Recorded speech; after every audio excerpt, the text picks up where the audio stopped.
What's up guys, this is Crimson Child from the Fire Society, and I'm here today with a very highly requested tutorial, and this is our How to Noisia. So today in this video, I'm going to be decrypting some of Noisia's secrets, some of their patterns that I've heard in a lot of their music, and how you can take some of these techniques and apply it to your own music. So let's get started. There's three main topics that I want to go over today, and they're all related to Noisia's styles. So the first is patterns that I've noticed across their music. The second is drums, how they do their drums. The third is basses, and then the last at the end, we're going to spend a little bit of time talking about the little details that they do to really make their tracks stand out. So that first thing, like general kind of patterns that I've noticed, just from analyzing their music, going through, doing some research, listening to their releases, there is actually a lot of patterns across their different releases just to make their music sound more cohesive. A lot of bigger artists and smaller artists alike should strive to have a cohesive sound because it makes the branding side that much easier. So one of the things Noisia are very known for is their respaces. If you don't know what a respace is, it basically sounds like this. Or maybe you've heard this song. So when you hear that, it's a very distinctive sound, and although a lot of artists use it in their music, Noisia is very well known for using it in almost all their music. So we're going to be decrypting how to make the infamous respace, how to make your own versions of it, since we're not just going to be ripping them off. We're going to be innovating our own style based on that, and then how it works in the context of the rest of their production. So that's something I've noticed they do a lot. In terms of drums, I've also noticed that they do a lot of similar sounding drums in a lot of their tracks. So compared to a lot of other bigger a lot of other drum and bass artists, their kicks are actually relatively soft. So you don't hear a lot of like super hard slamming kicks with like big transients, not so much like dubstep. It's more like smaller, rounder kicks. So the one that I've selected here sounds like this. It's a little bit of a rounder kick. I've shortened it. We can even shorten it more. And there isn't too much of a transient. It's just like a little kind of impact, impulse, whatever you want to call it. Their snares, they tend to use two different kinds of snares depending on the track. The first kind is basically these small little like water drop sounding snares. And they're really round with controlled highs and with generally high fundamentals. So as opposed to a dubstep snare where it's really doof, like there's a strong doof at like around 250 to 300 hertz, a lot of these snares, the fundamentals sitting higher, like 400, even 500 hertz. That's what I have selected here. And that's what that sounds like. So as you can see, the fundamental for this is actually around 550, which is quite high. And then the other kind of snare they use is the more traditional kind of dubstep. Make your music stand out, get more views, and way more engagement. Bring your music to life. Get Music Visualizer in every format, even for social media. Get started today. The link is in the description.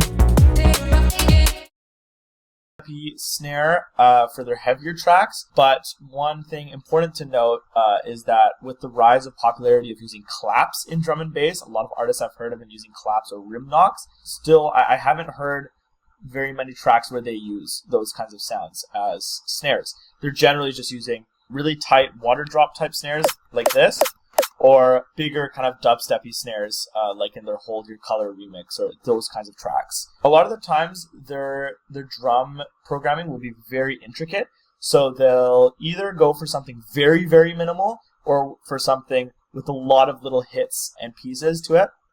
The tracks with a lot of little hits and pieces generally have simpler bass lines to compensate for it, and similarly, the tracks with really simple drums tend to have more complex and evolving bass lines because they can get away with that because they have a more simple drum group. So in this case, I've picked to go with the more simple kind of drums just to make it a little bit easier to digest. So it's a very simple kick rhythm of just kick, snare, kick, snare. They don't really ever put any reverb on their drums, and they try to keep everything very short and tight in their production in general. You'll hear me really, or you'll see me really tackle a lot of like reverb tails and make them shorter and cut them off because it's all about keeping it really tight, and every hit is very purposeful. So you don't want any sounds leaking into other sounds. So this is what the drums sound like, and this is the kind of the foundation context that we're going to use to build our bass rhythm around. I spent a little bit of time before the video working on this bass patch, and we're going to be diving into it. And we're also going to be doing variations of it and making new ones, but this is what I came up with. So there's a serum patch, first of all, and I'll walk you through how I made this serum patch. Pretty simple stuff. Most of the interest comes from the post-processing. So if I group all this and turn it off, it's a pretty tame patch. This processing is what makes it really pop and crispy. So let's go into this patch. Basically, you got two sine waves. That's the base concept for any respace. You want two sine waves FMing each other and then really heavy compression. But I use a few other techniques to give my respaces a little bit more interest. So, for example, we have this noise oscillator on here, which is set to symbol mic bleed, which is under organic. And basically, what this is doing, if you can see this, oscillator A is getting FM'd by the noise oscillator, and then oscillator B is getting FM from A. So if we turn this off, you just hear that noise oscillator going, and the pitch is up a little bit too. And that helps add high-end crispiness to this, because if you don't have that, this just really adds a little bit of high-end snap. And then depending on the amounts of the FMs, it's going to radically change your sound. So just changing it by a few percent can radically change it. I had it set to 64. And you'll notice here that even though I'm automating the level, I have it set to 11 by default, so it's not cutting down totally. If we set it like this, it would be a little bit more boring. I kind of like having some bleed in there. Although this guy, the noise oscillator, is only coming up on the quarter notes. And then just some wavetable movement, flange filter without a filter sounds like this. It just adds some interesting tones. And then the OTT compressor, very important here, adds all the high end, or at least brings up all the high end from the noise oscillator. And you can see my settings that I have set up there. And really, that's it for the initial patch. A lot of the beef comes from this post-processing. So I'll just walk you through briefly. I like to do a lot of dips like these with my EQ8s before my processing. So I'll essentially high pass all the lows out and really cut down on the mid lows. In this case, I've also cut down on mid highs, probably because of the noise from before. And the reason I do this is because I'm going to be adding a lot of really heavy processing and saturation that's going to bring up our mid lows.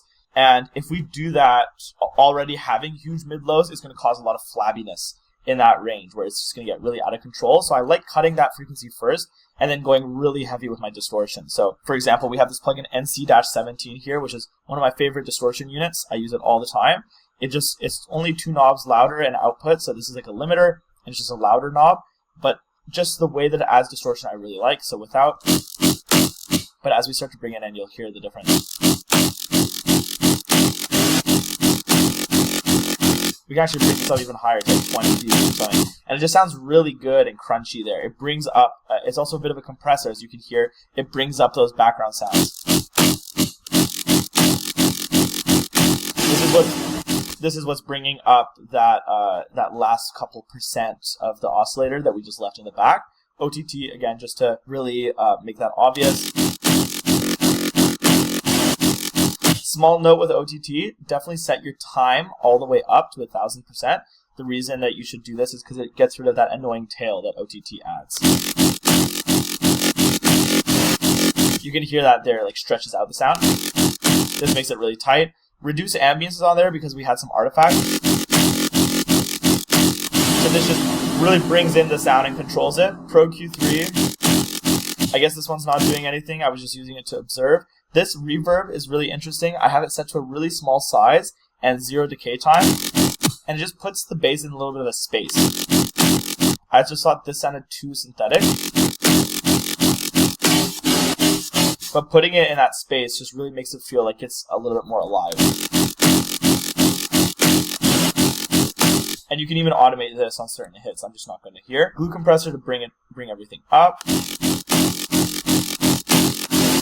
Ozone imager to clamp down on the low end here. So for this range, if we reset this, usually you want this area to be totally mono in your basses. So I do that to clamp down on it. And then Pro Q3 over here. Another one just to visualize, we can use this to maybe low cut and then clamp down on those high mids again. This area, 3 to 5K, can be really piercing. So that's actually good to know for either direction. So if you have too much of that, clamping down on it, even a couple dB, can make a huge difference. But also if you feel like your bass is just lacking that extra bit of aggression, boosting a little bit at 3 to 4K can make a huge difference. And then we want a little more highs like.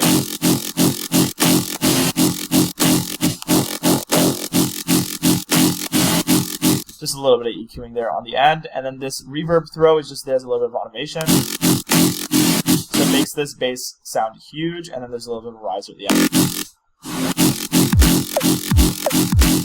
So that's basically what it's sounding like right now. Not super advanced, but a good foundation to start a track from. From here, we can go in tons of different directions.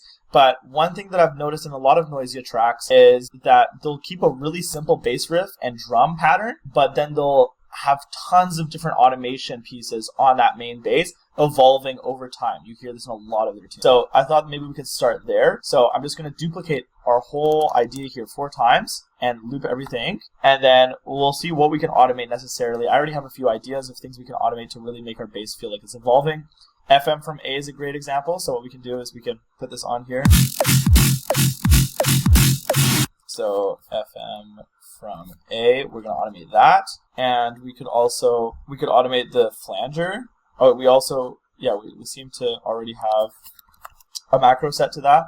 Flanger, we can also automate the pitch of the noise oscillator. We could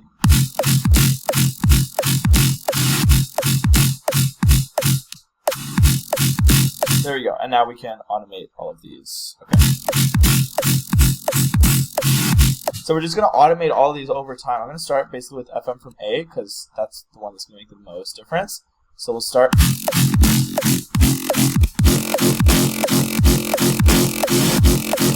Let's get that guy in there. Let's get our noise oscillator pitch in there.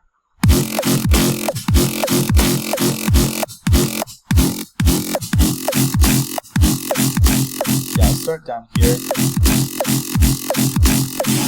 We can change this one.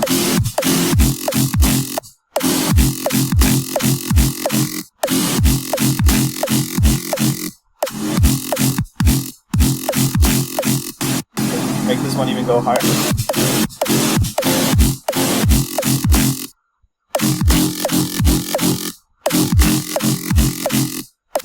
And then by here we can totally switch up.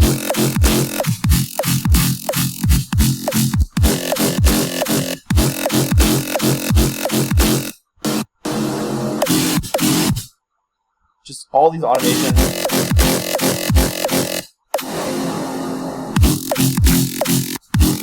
I actually kind of want to start with this again. And then do that.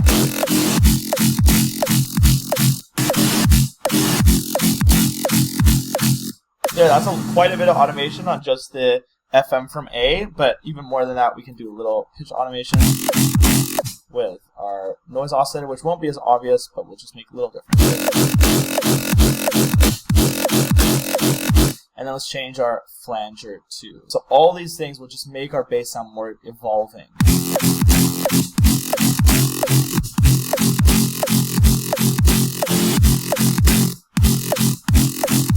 Let's keep it there first.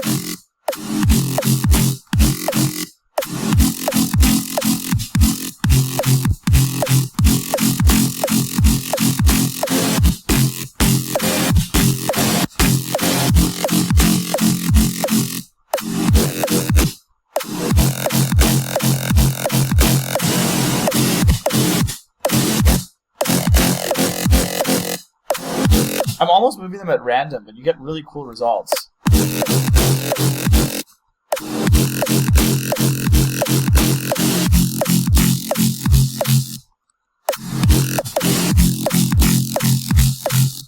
Cool. So that's quite a bit of change over the course of that time. Now we just need to fill it in with other details. Something that Noisia do in a lot of their tracks is just have a ton of really subtle background elements, but they keep it going throughout and they change over time. So they do a lot of like looped vocals, for example. So we could grab like a vocal loop. This is one that I like using a lot. So we can grab that. What key are we in? We've been using F. All right, let's go down to F. and just loop this in the background. But we can make sure we take these out. We're probably going to fill that in with a different bass, but just for now we'll leave it empty.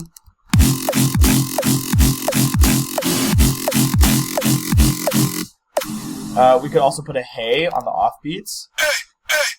Hey. Hey. Hey. Yeah, just a little vocal on there just to beef up the snare or just add some more interest to the snare.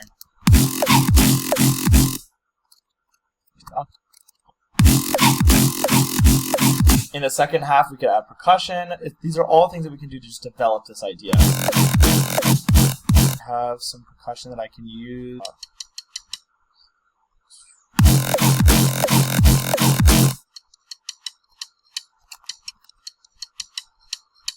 I kind of like that it's a little bit off time, so just keep it that way.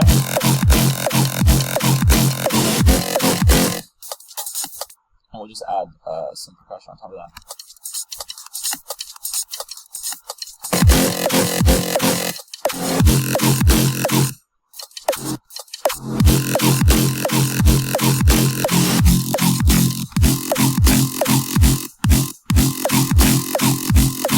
So I think that's a pretty good start to developing this idea. Let's add some other basses, maybe variations of this bass, and then use that to perhaps just slot in here and there, just add more interest to what we have so far.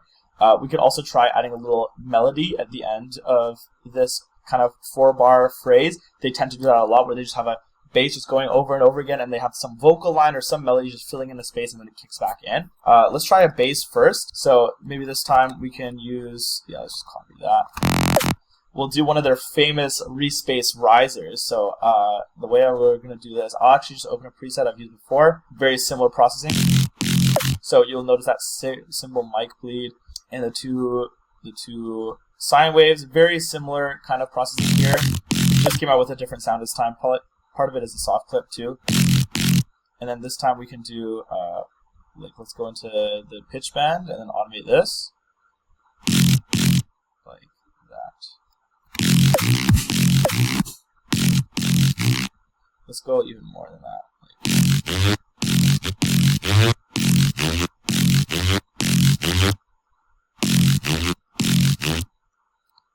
Make it a little more gradual.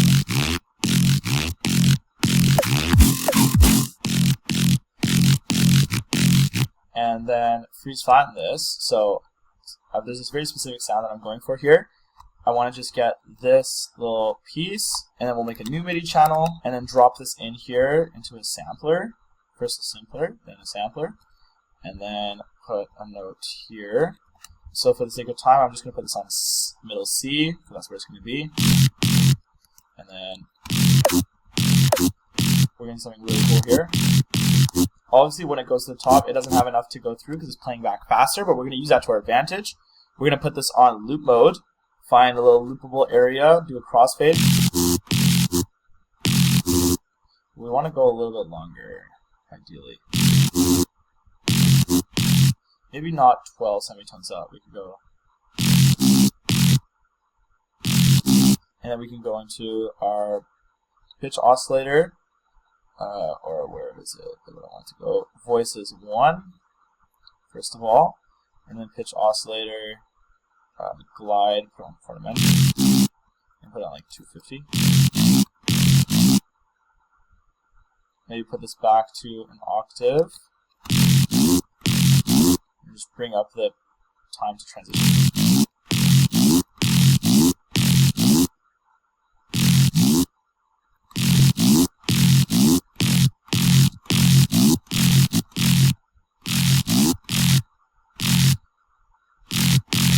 We could also automate some reverb on that too, but this is sounding already pretty good. So automate some reverb up just to move that pace. Really subtle.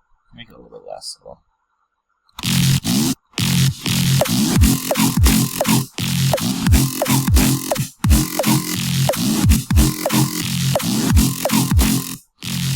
That sounds pretty good. We freeze flatten that again just to get back into the post-processing, and then we can always process this more. NC17 on there just to boost up that those mid lows.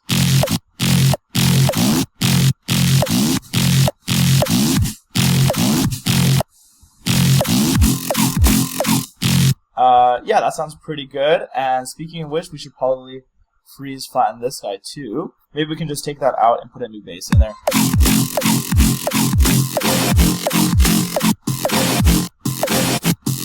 I really like this sound specifically. These all, maybe we can slot it in a few different places. That sounds pretty good.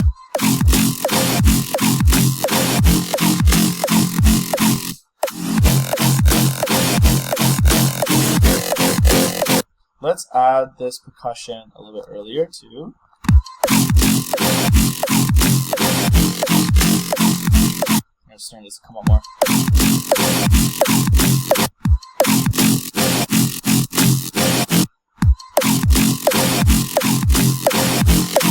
Sounding pretty good. Let's get a sub in there just to wrap this up. We've already got a sub patch in here, so we're just going to go in and find our F, go down to our, and then stretch that out. I don't really like just having a static sub note like Make this. your music stand out, get more views, and way more engagement. Bring your music to life. Get Music Visualizer. In every format, even for social media. Get started today. The link is in the description. Like this though, it kind of ruins the main bass live because it'll just sound like it's just one sound. So I like to do little automations, volume automations to match what's going on here. So we can do that very simply, just like this. And we want this much bass, and then just have it come down. This solo button. And that's almost a way of accentuating these notes more rather than the little bits in between, because we like the little bits in between, but we don't like them so much, you know, that we just want them the whole way through. And we can also take out the sub for the reverb things. There we go. This is going to sound a lot better. Which is a very simple song.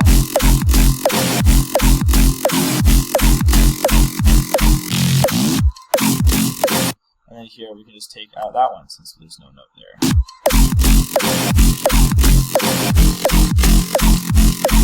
Sweet.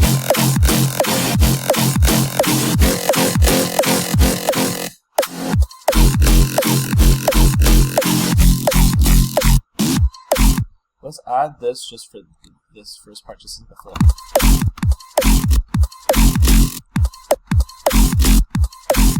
Maybe even this part.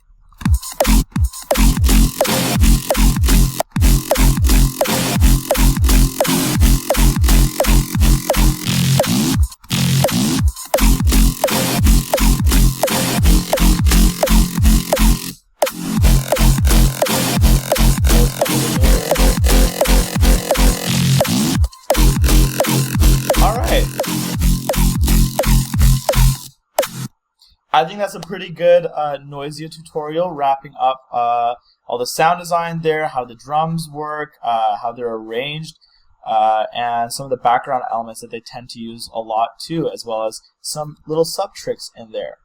Hope you guys enjoyed this tutorial. This was Crimson Child for Deaf Art Society with How to Noisia. See you guys next time.